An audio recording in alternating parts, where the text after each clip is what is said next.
Shalom, selamat pagi Bapak Ibu Saudara-saudari yang diberkati Tuhan Yesus. Bertemu kembali dalam program Renungan Harian 4M Sinode GKO, Selasa 17 September 2024. Sebelum kita merenungkan firman Tuhan, saya mengajak kita berdoa terlebih dahulu. Mari kita berdoa. Bapa kami yang di surga, terpujilah Engkau kekal selama-lamanya. Bapa, terima kasih untuk kehidupan baru yang Kau beri, tubuh yang sehat, bahkan juga segala berkat rohani dalam surga yang Kau sediakan bagi kami untuk kehidupan kami sepanjang hari ini. Sebelum kami beraktivitas, Bapa, kami hendak mendengarkan sabda-Mu. Bukalah pikiran dan hati kami, supaya kami dapat mendengarkan dan menerima firman-Mu. Kiranya Roh-Mu menolong kami untuk memahami apa kehendak-Mu dari firman Tuhan yang kami renungkan. Dan kami mohonkan kiranya firman-Mu mengubahkan kehidupan kami. Damai sejahtera-Mu yang melampaui segala akal menguasai hati dan pikiran kami untuk mendengarkan sabda-Mu. Dalam Yesus Kristus Tuhan kami mohon doa ini. Amin. Saudara-saudara, nas Alkitab yang akan kita renungkan terambil dari kitab Mazmur 116 ayat yang kedua. Mazmur 116 ayat yang kedua, saya bacakan demikian bunyi firman Tuhan. Sebab ia menyendengkan telinganya kepadaku, maka seumur hidupku aku akan berseru kepadanya. Demikianlah firman Tuhan, terpujilah Tuhan kita Yesus Kristus. Topik renungan kita pagi ini, aku mengasihi Tuhan bagian yang kedua. Berseru kepada Tuhan seumur hidup. Mari kita merenungkan firman Tuhan ini dengan beberapa pertanyaan. 1. Apa alasan pemazmur mengasihi Tuhan? Jawabannya, karena Tuhan mendengarkan doanya dengan penuh perhatian. Dalam ayat tersebut dikatakan bahwa Tuhan menyendengkan telinganya kepada pemazmur, yang berarti Tuhan memperhatikan dan peduli pada seruan pemazmur dalam kesulitannya. Pengalaman ini membuat pemazmur merasakan kedekatan Tuhan dan kasih Tuhan kepadanya secara nyata, sehingga dia merespons dengan kasih kepada Tuhan. 2. Apa komitmen pemazmur terhadap Tuhan? Komitmen pemazmur, ia berseru kepada Tuhan seumur hidupnya.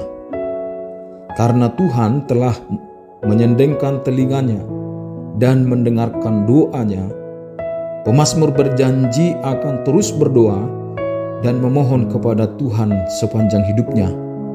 Ini menunjukkan sikap ketergantungan penuh pemazmur kepada Tuhan dan tekadnya untuk selalu mencari Tuhan dalam setiap keadaan.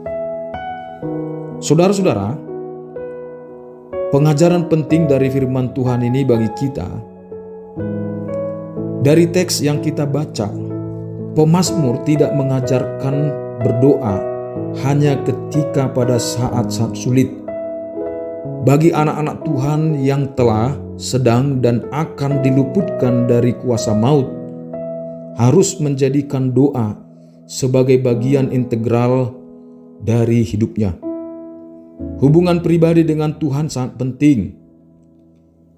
Kita berkomitmen untuk terus berkomunikasi setiap hari atau setiap saat dengan Tuhan sepanjang hidup kita. Dan komunikasi dengan Tuhan bukan satu arah saja, yaitu hanya dari kita. Komunikasi yang diajarkan Alkitab selalu dua arah, yaitu ada waktu kita berbicara, Tuhan mendengarkan, dan ada waktu Tuhan berbicara, kita pun harus sabar menunggu Ia berbicara, dan jangan terburu-buru meninggalkan doa dengan melakukan kesibukan. Tuhan pun harus kita dengarkan berbicara pada kita. Pemazmur tidak mengajarkan suatu keyakinan akan Tuhan yang hadir hanya ketika pada saat-saat sulit. Berangkat dari janji Tuhan Yesus dalam Matius 28 ayat 20b, Yesus berkata, "Dan ketahuilah bahwa Aku menyertai kamu sampai kepada akhir zaman." Pemazmur tidak mengajarkan juga untuk meyakini Tuhan hanya pada saat-saat sulit atau hanya ketika Tuhan menjawab doa kita. Melainkan kita harus seperti Daniel. Dalam kitab Daniel 3 ayat 17-18, Daniel berkata begini, "Jika Allah kami yang kami puja sanggup melepaskan kami, maka Ia akan melepaskan kami dari perapian yang menyala-nyala itu, dan dari dalam tangan-Mu, ya Raja. Tetapi seandainya tidak, hendaklah Tuanku mengetahui, ya Raja, bahwa kami tidak akan memuja dewa Tuanku dan tidak akan menyembah patung emas yang Tuanku dirikan itu." Baik pemazmur dan Daniel serta tokoh-tokoh Alkitab, meskipun mereka belum atau tidak dijawab Tuhan doanya, mereka tidak berpaling mencari pertolongan kepada kekuatan gaib atau kekuatan dunia ini. Tuhan selalu ada untuk kita. Kita juga harus ada untuk Tuhan. Karena kesulitan kadang diizinkan Tuhan untuk meminta kehadiran kita, untuk dipakai Tuhan untuk menyatakan kemuliaan-Nya. Pemazmur tidak mengajarkan bahwa kita membutuhkan Tuhan ketika pada waktu tua nanti untuk keperluan masuk surga. Sebagai anak-anak Tuhan, baik waktu kecil, remaja, muda, dewasa maupun tua, kita harus menyadari bahwa kita tidak dapat hidup tanpa Tuhan. Kita harus bergantung sepenuhnya pada Tuhan.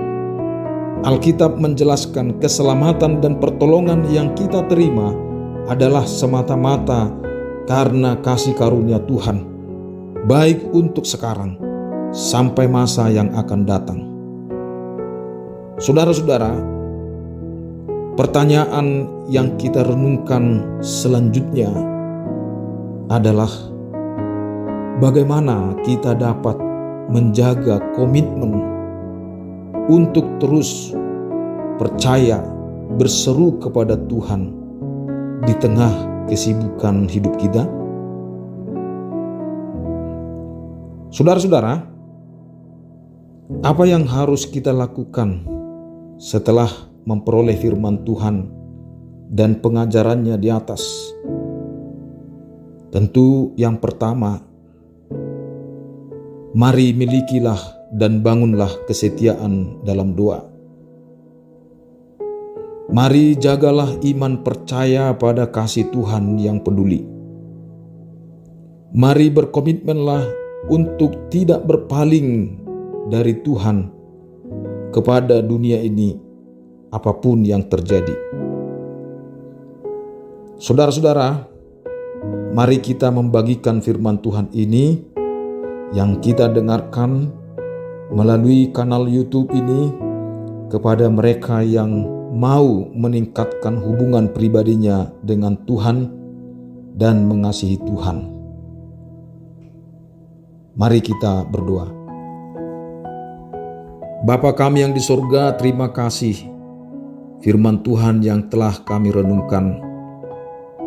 Sejauh yang kami dengar pahami, mampukanlah Tuhan firman-Mu itu mengubahkan kami, supaya firman-Mu tidak sebatas kami ketahui, kami pahami, tetapi firman-Mu mengubahkan kami, agar kami menjadi orang-orang, anak-anak-Mu yang Kau kehendaki, yang selalu hidup berkomunikasi, percaya kepada-Mu setiap saat dalam keadaan apapun.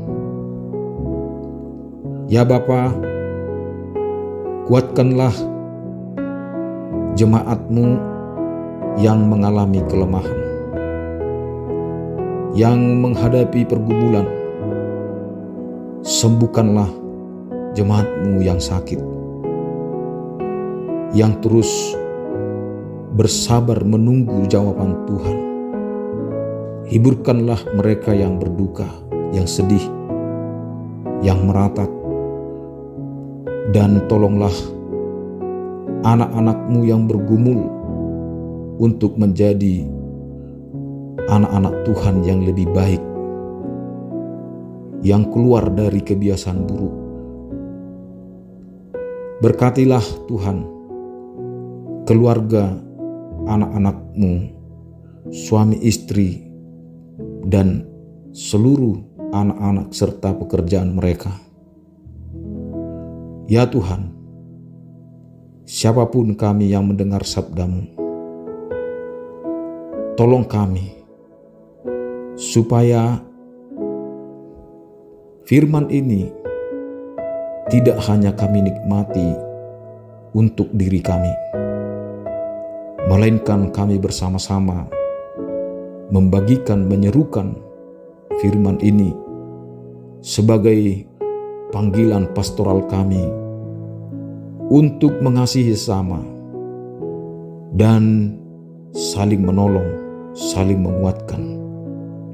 Terima kasih Bapa. Terpujilah Engkau kekal selama-lamanya. Kiranya damai sejahtera Allah terus menyertai dan memberkati kehidupan kami. Di dalam nama Tuhan Yesus Kristus, kami mengucap syukur dan memohon kepadamu. Kiranya kasih karunia, rahmat dan damai sejahtera dari Allah Bapa kita dan dari Tuhan kita Yesus Kristus dan persekutuan Roh Kudus menyertai, menguatkan dan memberkati kita semua. Amin. Shalom, selamat beraktivitas. Kiranya nama Tuhan kita terus dipermuliakan melalui kehidupan kita. Amin.